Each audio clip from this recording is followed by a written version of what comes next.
Welcome back sa ating channel. Uminit ang usapin kaugnay ng mga aligasyong may kinalaman kay Kibuloy at ilang opisyal. Maraming netizen ang nagtatanong kung may katotohanan ang mga kumakalat na balita.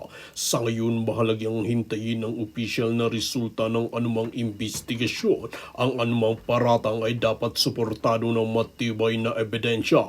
Wala pang final na desisyon hatol mula sa korte laban sa sinumang opisyal kaugnay na naturang aligasyon.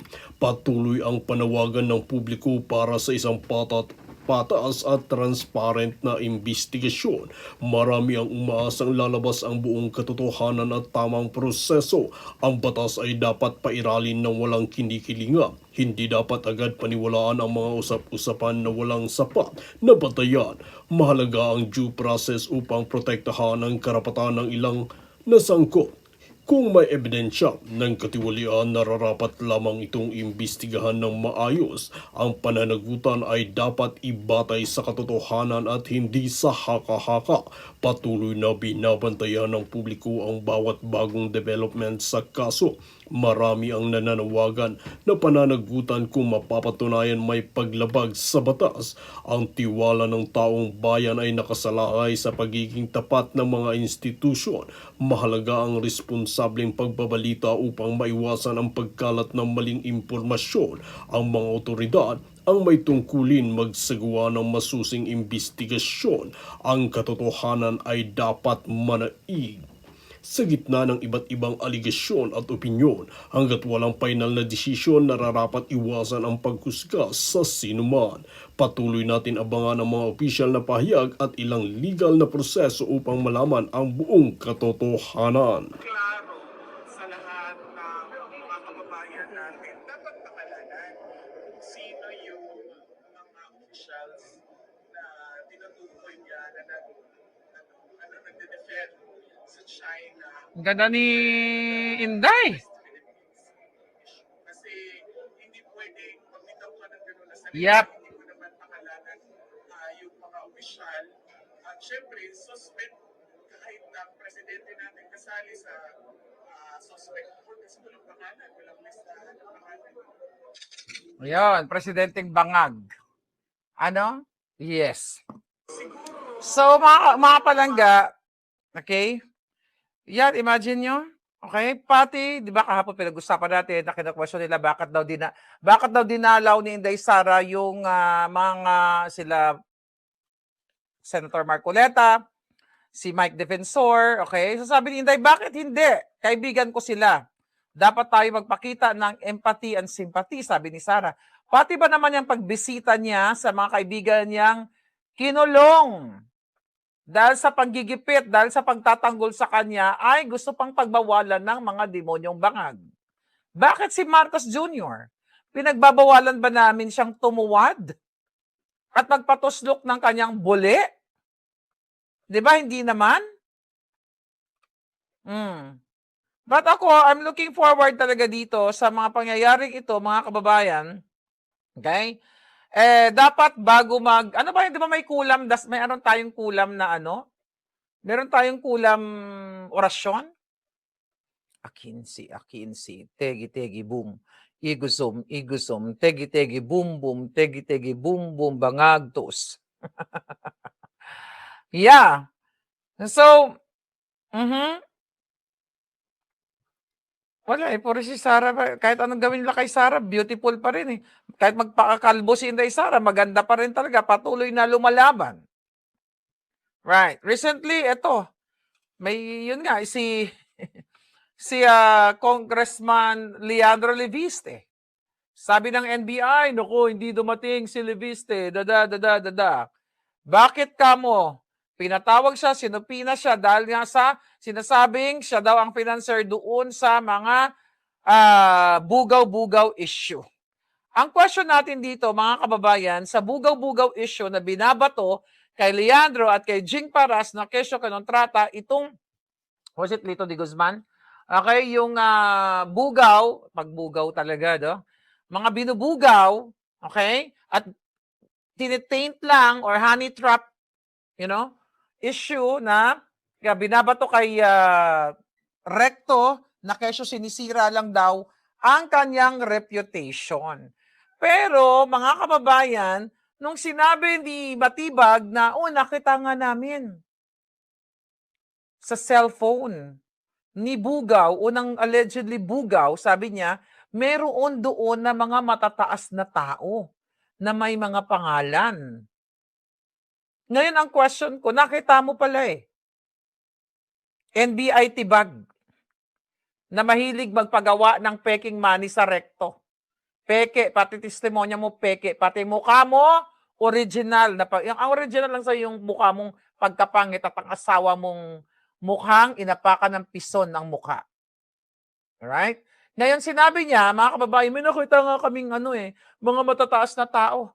Ang question kung totoo itong allegedly na sinasabing Bugaw o Jugaw, may kilala ba kayong vlogger na Jugaw? Anyway.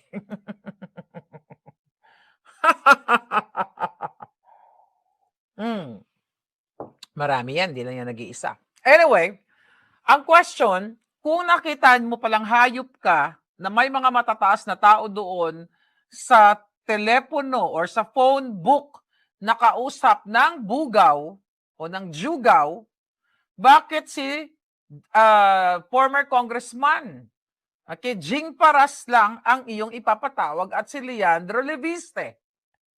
Di ba? So, ibig sabihin, wala siyang pakialam doon sa mga ibang matataas na tao. Hindi ba pagbubugaw o human trafficking ang ginagawa nila, illegal yon? Kung yung mga babae gagamitin mo sa pakipagtsuktsakan o pinapadroga mo or whatever, bakit? Ang selective nga bakit si Leandro lang at si Jing Paras? Right? Kung meron palang inamin niya na may mga tao doon. Mga kababayan, asa na yon?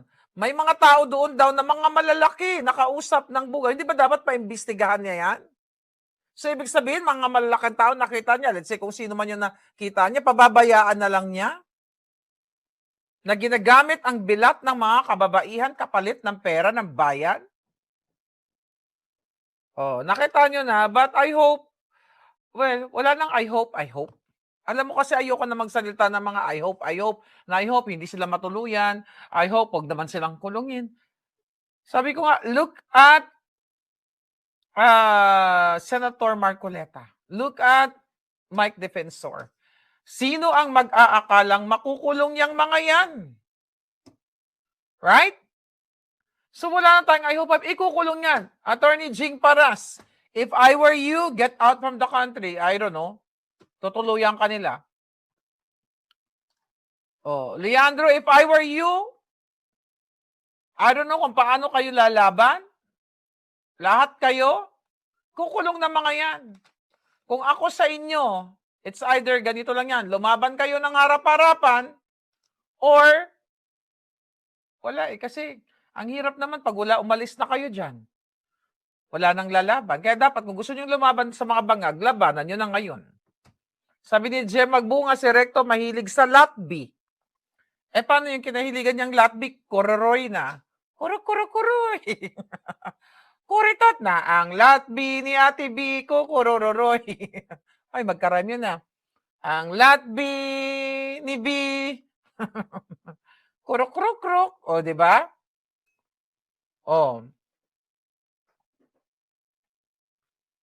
Ano daw, ang mga atinista na ginugaw ng mga mga lalaki. Okay, ang mga jugaw, Ang mga jugaw, hindi nawala si Palangga. Na mga gorangtot, kasi wag nyo kasi gawin profession ng pagiging bugaw. Alright? Wag kasi kayo magpapahawak ng suso sa harap ng entablado na pinagmamalaki nyo pa. Yun ang mahirap sa inyo. Imagine mo, profession mo, bugaw. Ano ba yun? Ano may pagmamalaki mo sa inang bayan? Ano may pagmamalaki nyo sa inyong pamilya kung ang trabaho mo ay pagbubugaw? Bugaw-bugaw ba ng langaw ba? Yesterday once more. Yan ang sinasabi ni Tibag. Imbestigahan lang natin, ipapatawag natin, isusupina natin. Kapag hindi sumipot, kaso na. Human trafficking na, non-bailable case na ang ibabato sa iyo. Katulad kay Harry Roque na ginawa ng kwento, katulad ng ginawa sa aking kaibigan na si distressed mother na tinamnan ng kanyang ex-partner at ni Zatanas ng kasong human trafficking at later on inatras. Nagbayad sila ng mga tao na kunyari reklamo na nag-human traffic yung ganito ganyan para non-bailable. Ganun kalala ang Bangag administration. Kaya sabi ko, kung gusto nyong labanan, now na. Or, ganito lang yan, lalaban kayo ng harapan, or tatakas muna kayo sa inang bayan at antayin yung maging presidente si Sara. Pero alam nga naman si Sara lang lagi ang humaharap. Right, Gorgor Zorro? Kipay ang ipagmamalaki. I know, right? Kipay. Pumapayat na ako. My God. I like my outfit today. O, di ba? Kunyari ako lang nakakarinig. Kunyari, walang nakakarinig. O, ha? Yes. Sabi ni Bistag lang, malalim na ang basa sa latbi ni Ate B. At medyo alam mo to ayaw mo na yun, pag-usapan natin yung si Lola mo. Okay? Sa bagay, marami na rin napagdaanan yan. But alam mo, ang nakakalungkot lang, itong mga artista, okay, mga kababayan, dahil lang, alam, pogi ako today. Okay. Pogi na si Palangga. Ayan. Ay, para ko sino yun yung may kasong rape? Si Sanchez. Di ba? Dapat ganyan lang. Pag ganun pa si Sanchez, teka. Dapat kamukha ko lang si Cynthia. Si Cynthia Luster. Di ba? Kamukha ko si Cynthia Luster. Yes. Alright. So ngayon, mga palangginging, ang gagawin talaga ngayon ay tuluyan si Sara Duterte. Wala naman talagang ibang gagawin niya mga yan, di ba? Kaya ang kanilang target, okay, ay si Sara habang kayo ngayon, ilan ang I believe 82,000. Based sa report, 82,000 ang biktima ng mga kalamidad. Recently lang. Aha. Yan. Ano sinasabi dito? Ng mga balitang katakataka. Habang kayo ay baha na baha, ayan, may bago na namang balita, oh.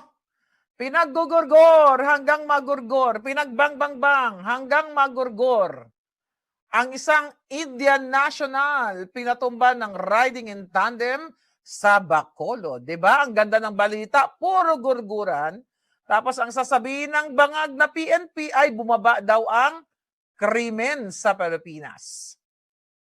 August 5, 2026, isang Indian national ang pinagbangbang at nagurgur ng dalawang lalaking sakay ng motorsiklo. Malamang itong si Indian national, baka nagpa 5-6 yan, nagpapautang, tapos pinag-interesan ang mga koleksyon niya.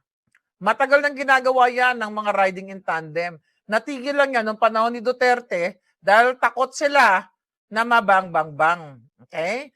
Takot sila na mapanagot sila ng batas. Kaya sabi ko nga sa inyo, habang sila'y abala dito sa 25 million a day na maleta impeachment expenses ng taong bayan para durugin si Sara Duterte, patuloy naman na mamayagpag ang Inday Sara. Alright? Puro ganyan ang ginagawa ng bangag dictus addictus. Kaya dapat silang kalusin. Kapag puno na daw ang salop, dapat nang tanggalin.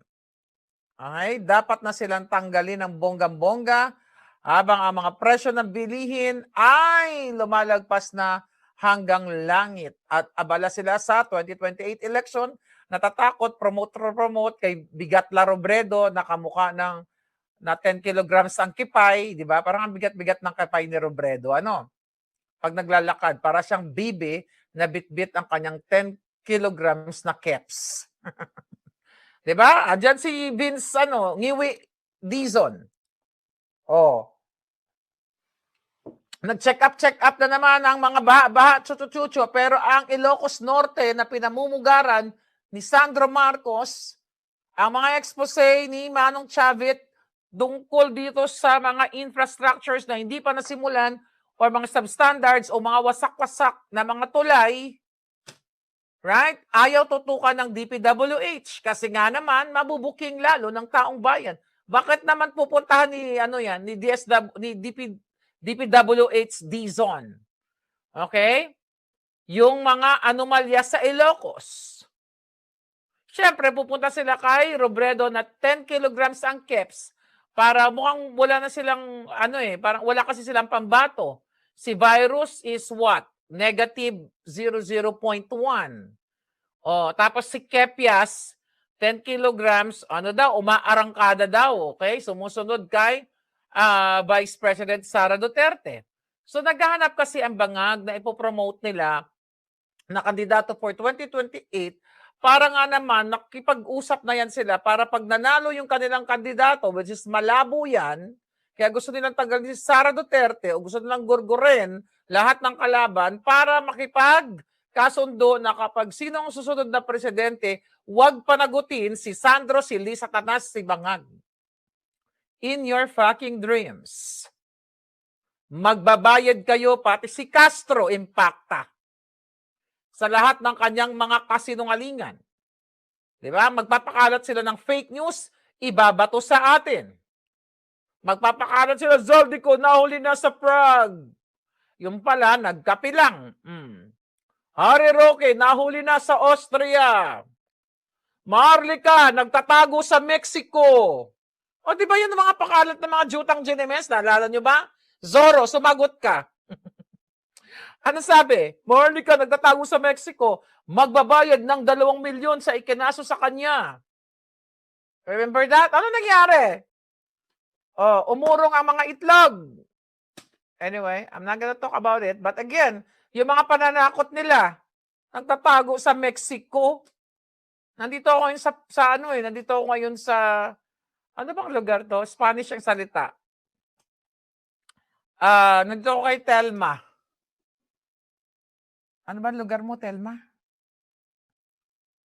Hindi siya nakaintindi Tagalog. Yung ano ba lugar to? Basta Espanyol. Okay, Espanyol yung salita namin ngayon. Alright? Anyway, baka habulin mo pa si Telma. Okay. Tawa-tawa ka din, Zorro. Di ba? Yung mga paulo, Marlica nagtatago. Marlica tumakas na. Putang ina itong mga to. Tumakas na raw ako. Saan ako tatakas? Tatakas ako papuntang Europa. Puntahan ko si PRRD. Tatakas ako sa likod ako ng detention center. Sasabihin ko, PRRD! How are you? Kung pwede lang ako mag-ano doon, no? Tatago ako sa likod.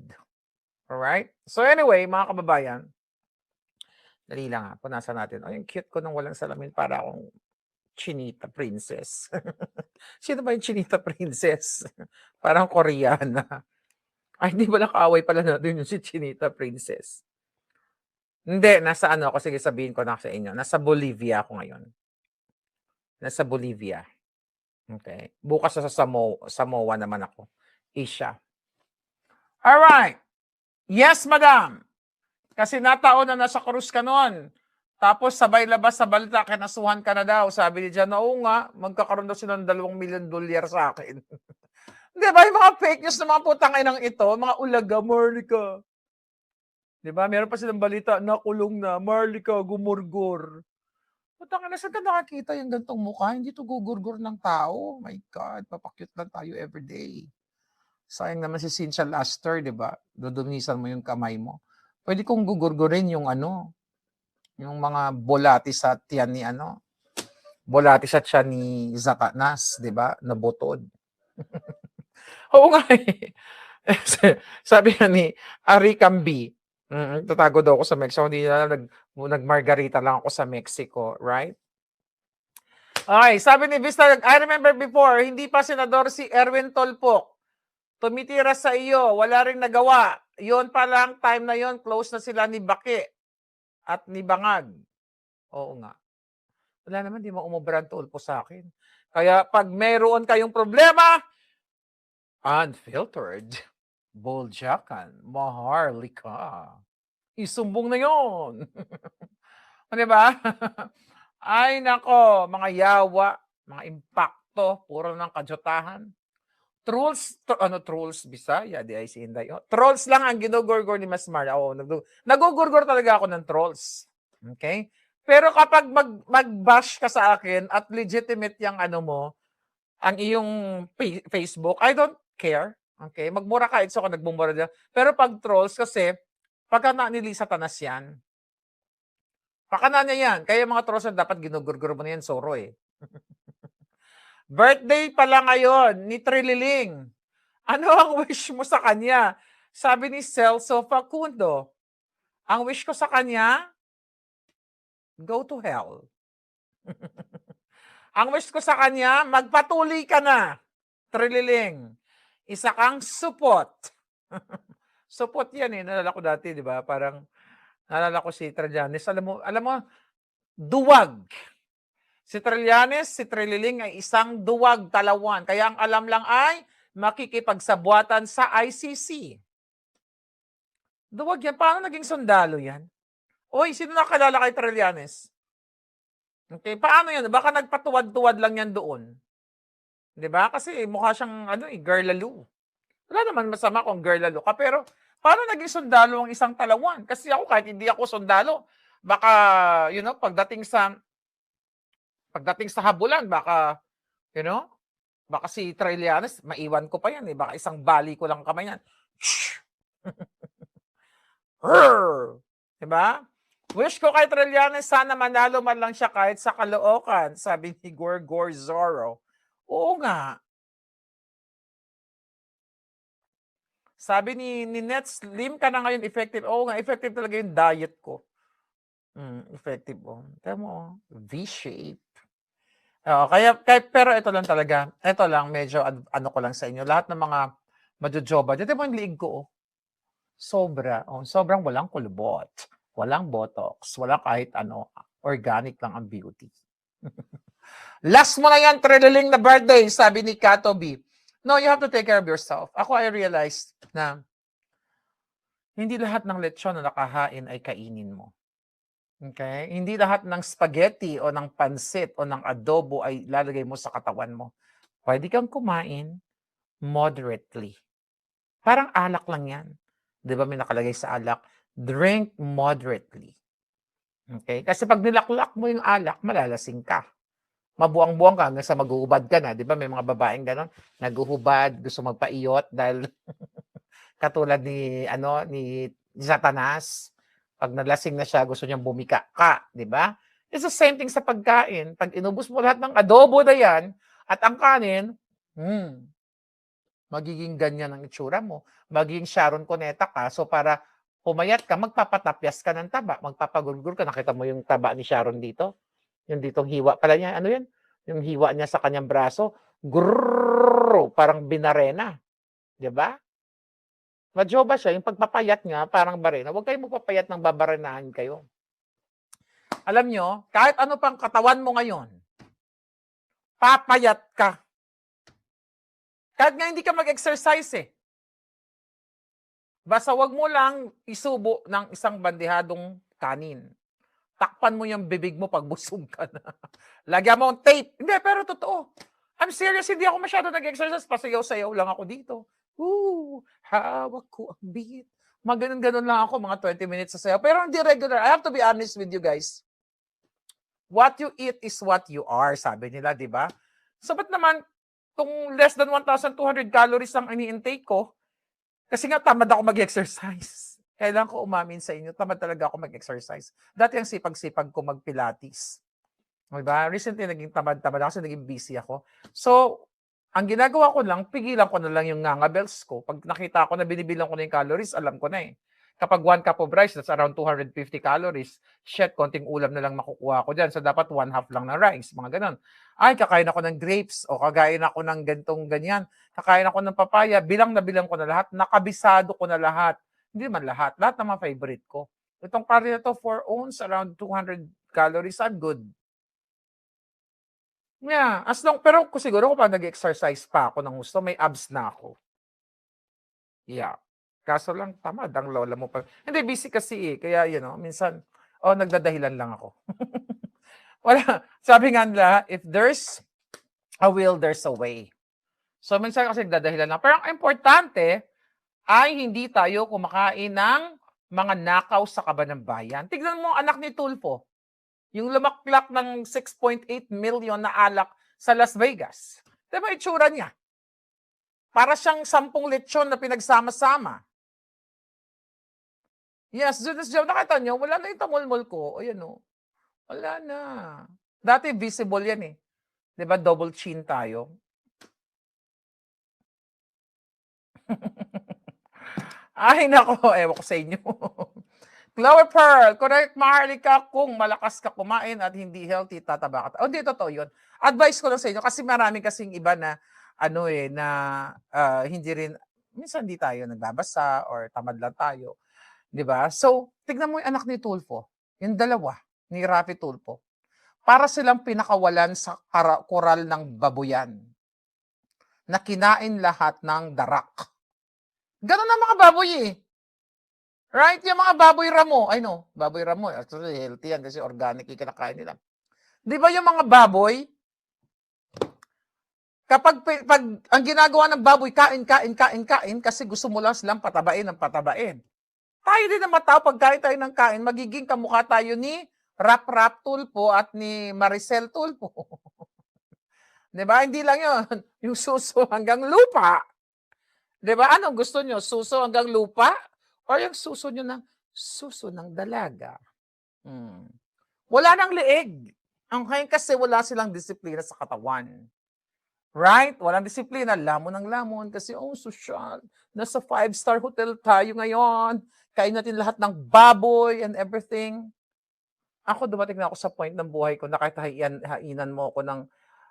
Ang style ko, kapag pupunta ako sa isang event or sa isang handaan, water lang ako ng water bago ako dumating doon para makain ko ng bongga yung 1,200 calories ko per day. Kapag ibubuhos ko sa isa, makain ako ng dessert, makain ako ng lechon, makain ako ng pansit, lahat kakainin ko siya. Diba? Pasok pa rin sa calorie deficit diet budget. Okay? Pigromix, yata ang vitamins of Pigrolac, sabi ni Baba Mu. Ano pa nga ba? Tignan mo yung mga Tignan nyo yung mga nasa likod ni Satanas. Makakilala ko, ang tataba nila. Tignan mo si Franz. Okay? Yung undersecretary, mga katulong ni Bangag yan, taga-timpla ng kape, taga-gawa ng video-video. Tignan mo si HR Mercado, parang 10 drum na yung katawan niya. Diba? Tignan mo anak ni Enriling, self-confessed naman yung tatay niya na addictus. Ang lalaki nila, syempre may karapatan na ako mamintas ngayon.